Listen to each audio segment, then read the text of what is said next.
Thank you, Mr. Chairman. I appreciate you and Senator Boxer holding this hearing today and particularly giving me the opportunity to make a couple of comments about this bill.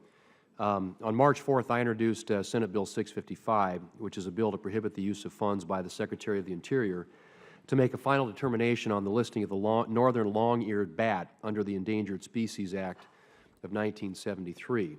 Listing the northern long-eared bat under the Endangered Species Act is a misguided attempt by the Fish and Wildlife Service to protect this species, which is suffering death loss and reduction in numbers from a fungus called white nose syndrome, not because of habitat loss.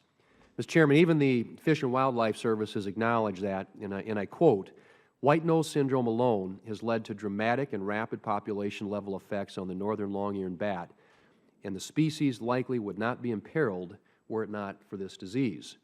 The Congressional Research Service has informed me that during the last 10 years, no species has been listed in the United States under the Endangered Species Act, naming disease as a primary factor for reduction in numbers and the listing.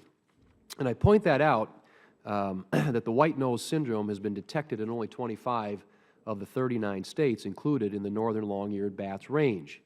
Yet, as a result of this misguided listing of this species, thousands of jobs are going to be placed at risk, including more than 1,500 timber industry jobs in my home state of South Dakota.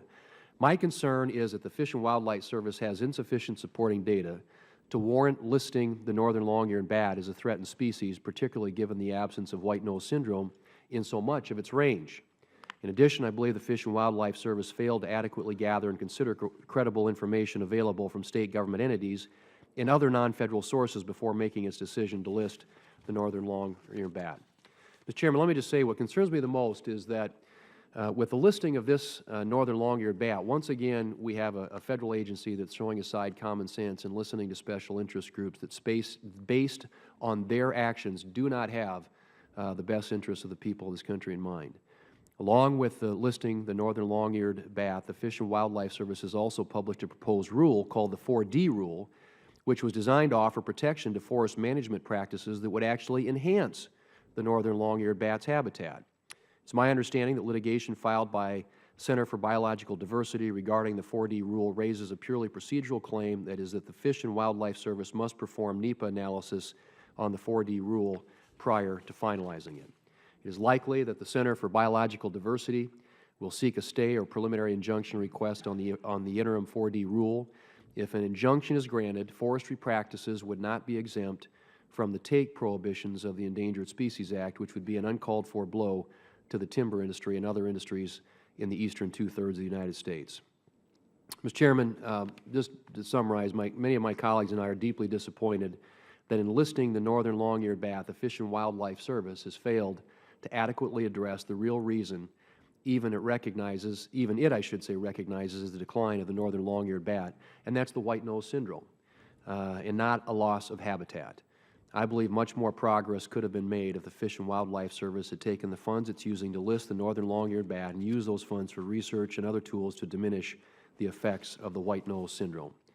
We all know that Congress stepped in and took control of another ESA listing by removing the Northern Rockies gray wolf off the ESA list because of Fish and Wildlife Service was too timid to do it, and that may be what's necessary regarding the northern long-eared bat. In the case of the Northern Rockies gray wolf, the Congress stepped in because nearly everyone acknowledged that the wolf was a recovered species. In the case of the northern long-eared bat, the issue isn't whether the species is in trouble, it's whether the ESA listing provides the kind of help this species needs and other species like it. The answer to that is a firm no. So I would hope, Mr. Chairman, that you all could work with me on this issue. It has a very detrimental impact on the economy of the Black Hills of South Dakota, and it doesn't address the fundamental problem, which is the disease that this bat is facing and not the habitat. And this will have profound impacts on the habitat and on our ability to continue to produce timber in the Black Hills, and something that's very important to the economy of that region and a lot of jobs.